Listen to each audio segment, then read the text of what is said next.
ഞാൻ ഇന്ന് ടൗണിൽ പോകുമ്പം അവിടെ സാധനം വാങ്ങാൻ പോകുമ്പം അവിടെ കടയിലൊരു സാധനം കണ്ട്.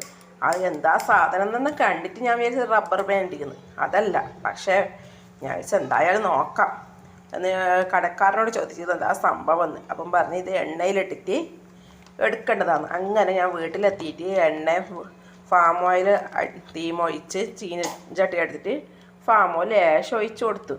ഇതാ സംഭവം മാറിയണ്ടേ. പക്ഷേ ആക്കി പിന്നെല്ലാം അറിയുന്നത് ഞാൻ ഈ സംഭവം ഞാൻ തോന്നിയിട്ടുണ്ട്, കണ്ടിട്ടുണ്ട്. പക്ഷേ പല സ്ഥലത്തും പല പേരാണ്. പക്ഷേ നിങ്ങളെ നാട്ടിൽ എന്താ പേരെന്ന് കമൻറ്റ് ചെയ്യണേ. എൻ്റെ നാട്ടിൽ എന്താണെന്ന് എനിക്കറിയില്ല.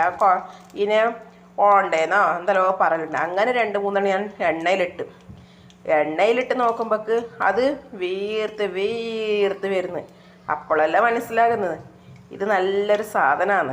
കഴിക്കാൻ പിള്ളേരെ സ്കൂളില്ലാത്ത ടൈമല്ല ഇപ്പം, മഴക്കാലവും സ്കൂളില്ലാത്ത ടൈമും പിള്ളേരെ പറ്റിക്കാൻ പെട്ടെന്നാവുന്നു.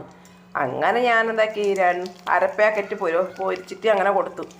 പിള്ളേർക്കെല്ലാം അത് പറഞ്ഞാൽ മതിയാ, സന്തോഷം കൊണ്ട് ഭയങ്കര സന്തോഷം. ഉമ്മാക്ക് എവിടുന്ന് ഞാൻ പറയാം ഒരു സാധനമാണ് ആക്കിയത്, എവിടുന്നോ കിട്ടിയത്, അത് വേണോ എന്ന് ചോദിച്ചു. അങ്ങനെ കഴിച്ചു. അങ്ങനെ പിള്ളേരെ മനസ്സെന്ന് അറിഞ്ഞു, നമ്മളെ മനസ്സെന്ന് അറിഞ്ഞു. അപ്പം നിങ്ങളെ എല്ലാം ഒരു ടേസ്റ്റ് നോക്ക്. കടയിലേക്കെല്ലാം പോയെങ്കിലും ഉണ്ടാവും. അപ്പം എല്ലാവരും രുചി അറിഞ്ഞ് തിന്നുമ്പോൾ നല്ല ക്രിസ്പി ആയിട്ടുണ്ട്, നല്ല പടപട